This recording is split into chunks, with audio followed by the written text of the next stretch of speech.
Discuss करेंगे history MCQ series में part 4। जिसने बाकी के पार्ट नहीं देखे हैं प्लेलिस्ट में जाइए, हिस्ट्री सीरीज का फोल्डर बना हुआ है, जरूर देखें। फोकस करना भी लेक्चर के ऊपर। नमस्कार दोस्तों, मेरा नाम है विहान और आप देख रहे हैं एचपीजी के अब यूट्यूब चैनल। चलिए शुरू करते हैं।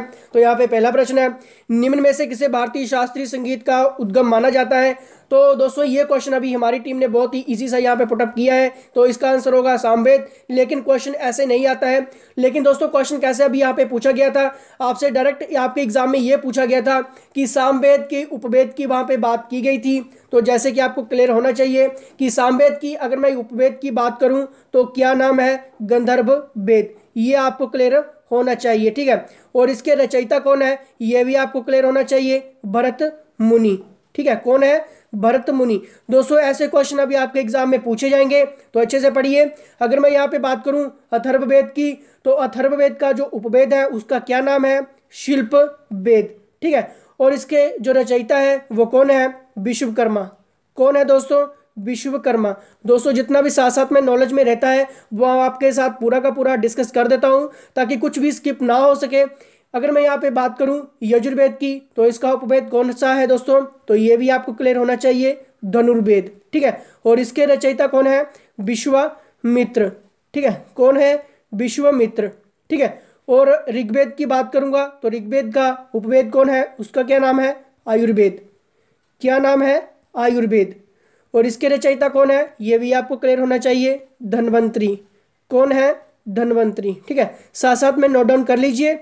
और दोस्तों अभी जो आपका क्वेश्चन में ये भी क्वेश्चन में देखने को मिला है, बौद्ध धर्म, जैन धर्म और सिख धर्म, ठीक है। ये तीनों के तीनों धर्म आपने अच्छे से रीड करने हैं। यहाँ से क्वेश्चन डेफिनेट आपके एग्जाम में बनता है। तो अभी जो बौद्ध धर्म से क्वेश्चन देखने को मिला है वो क्वेश्चन कैसा पूछा गया था, वहाँ पे आपसे डायरेक्ट ये पूछा गया था कि बौद्ध धर्म की पहली संगीति यानी कि पहली जो मीटिंग हुई थी वो कहाँ पे हुई थी, ठीक है। कहाँ पे हुई थी? बिहार में हुई थी। और अभी जो क्वेश्चन ये भी देखने को मिल रहे हैं कि वहाँ पे आपसे ये पूछा जा रहा है कि किसके शासनकाल में हुई थी। तो किसके शासनकाल में हुई थी? अजात शत्रु इसका बिल्कुल सही आंसर होगा। अगर अजात शत्रु की बात करूं कि वो किस वंश से था, तो आपको ये भी क्लियर होना चाहिए, हर्यक वंश, ठीक है। तो ऐसे क्वेश्चन अभी आपके एग्जाम में बनेंगे।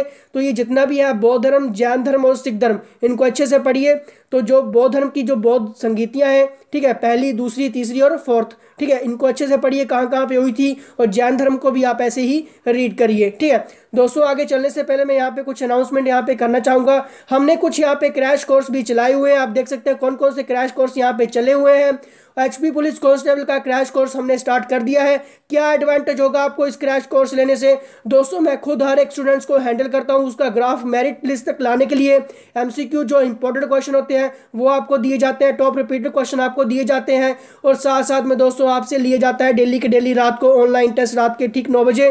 करंट अफेयर्स के टेस्ट अलग से लिए जाते हैं, मंथली टेस्ट आपसे अलग से लिए जाते हैं। दोस्तों ये सब कुछ आप पा सकते हैं। सिर्फ 300 रुपये की आपको पेमेंट करनी है, वन टाइम पेमेंट है। सिर्फ 6 महीने का ये आपका कोर्स रहेगा। व्हाट्सएप करिए दोस्तों, ये हमारा व्हाट्सएप है, इस पर आप व्हाट्सएप करिए, कॉल करिए और आप हमें अपनी क्वेरी बताइए। हम आपकी पूरी हेल्प करेंगे कि एग्जाम कैसे क्रैक करना है, कौन सी बुक आपको पढ़नी है और आपकी स्ट्रैटेजी क्या होनी चाहिए। नेक्स्ट क्वेश्चन के ऊपर चलेंगे। आर्यों में वर्ग विभेदन का आधार क्या था? तो दोस्तों आपको यहाँ से क्वेश्चन देखने को मिलता है आर्यों से लेकर, तो इसका बिल्कुल सही आंसर होगा व्यवसाय। अगर आर्यों की जानकारी हमें कहाँ से मिलती है ये भी आपको क्लियर होना चाहिए, ऋग्वेद में मिलती है, ठीक है। और आर्यों की जीवन की बात करूँ यानी कि उनकी अर्थव्यवस्था, उनकी इकोनॉमी की बात करूँ तो उनका जो बेस था वो क्या था दोस्तों? आपको क्लियर होना चाहिए, कृषि और पशुपालन उनका मुख्य व्यवसाय था, ठीक है। पशुपालन, क्लियर है। और दोस्तों आर्य किसकी खेती करते थे? जौ की खेती सबसे ज्यादा करते थे। ये क्वेश्चन अभी एग्जाम में पूछा गया है, ठीक है। और दोस्तों व्यापारियों को क्या कहा जाता था उस टाइम में? क्या कहा जाता था? पणी, ठीक है। अभी तो हम लोग दोस्तों व्यापारी कहते हैं, लेकिन उस टाइम व्यापारी नहीं कहते थे, उस टाइम क्या कहते थे? पणी कहते थे, ठीक है। और दोस्तों ये क्वेश्चन अभी एग्जाम में देखने को मिला है कि निष्क और शतमान सिक्के का उल्लेख किस में मिलता है, ठीक है। तो कहाँ पे मिलता है? आर्य जीवन में ही मिलता है। कौन से सिक्के की मैं यहाँ पे बात कर रहा हूँ? निष्क और शतमान, ये आपको क्लियर होने चाहिए, ठीक है। आगे चलेंगे, आगे देखते हैं। नेक्स्ट क्वेश्चन है दोस्तों, अपनी तीर्थ यात्रा के दौरान चैतन्य को कहाँ ज्ञान का प्रकाश हुआ था?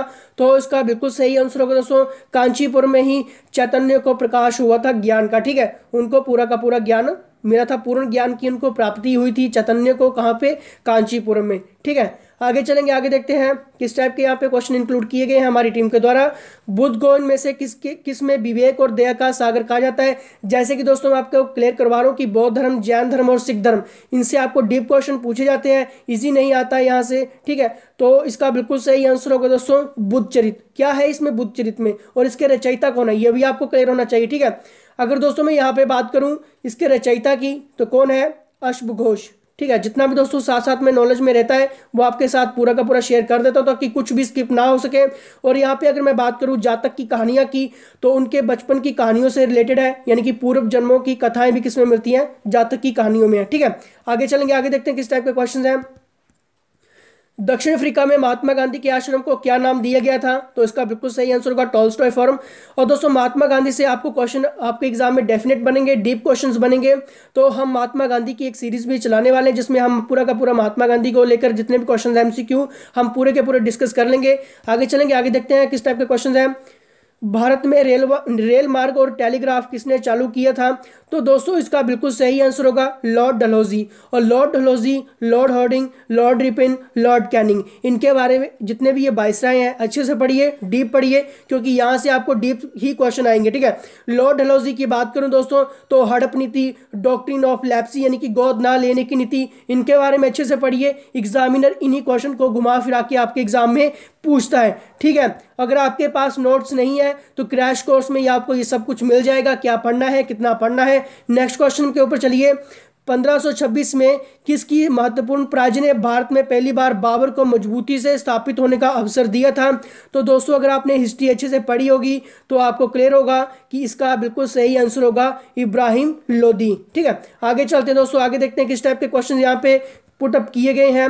फॉरवर्ड ब्लॉक की स्थापना किसने की थी, दोस्तों ये जितने भी क्वेश्चंस हैं, ठीक है, मॉडर्न हिस्ट्री के या फिर एंशिएंट हिस्ट्री के, ठीक है, तो यहाँ पे आपको डेफिनेट आएंगे। जो एलाइड की तैयारी कर रहे हैं उनको 1857 के आगे की हिस्ट्री आएगी, तो अच्छे से पढ़िए। जितने भी वाइसराय हैं, जितने भी गवर्नर जनरल हैं, जितने भी राष्ट्रीय आंदोलन है, महात्मा गांधी से आपको डायरेक्ट क्वेश्चन पूछे जाएंगे, तो अच्छे से पढ़िए। तो इसका बिल्कुल सही आंसर होगा दोस्तों डॉक्टर BR अम्बेडकर। ठीक है, तो इसका बिल्कुल सही आंसर रहेगा। आगे चलते हैं, आगे देखते हैं किस टाइप के क्वेश्चंस हैं।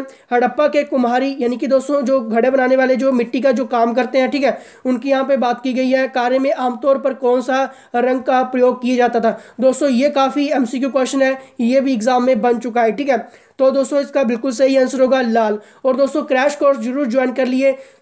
जो पहली बार विजिट कर रहे हैं उन्हें बता दूं कि हमने आपके एग्जाम से रिलेटेड सभी सब्जेक्ट्स की MCQ सीरीज चलाई हुई है, एक भी सीरीज नहीं छूटनी चाहिए। और अगर आपने थोड़ा फास्ट वे में स्टडी करनी है दोस्तों तो क्रैश कोर्स को अभी ज्वाइन करिए।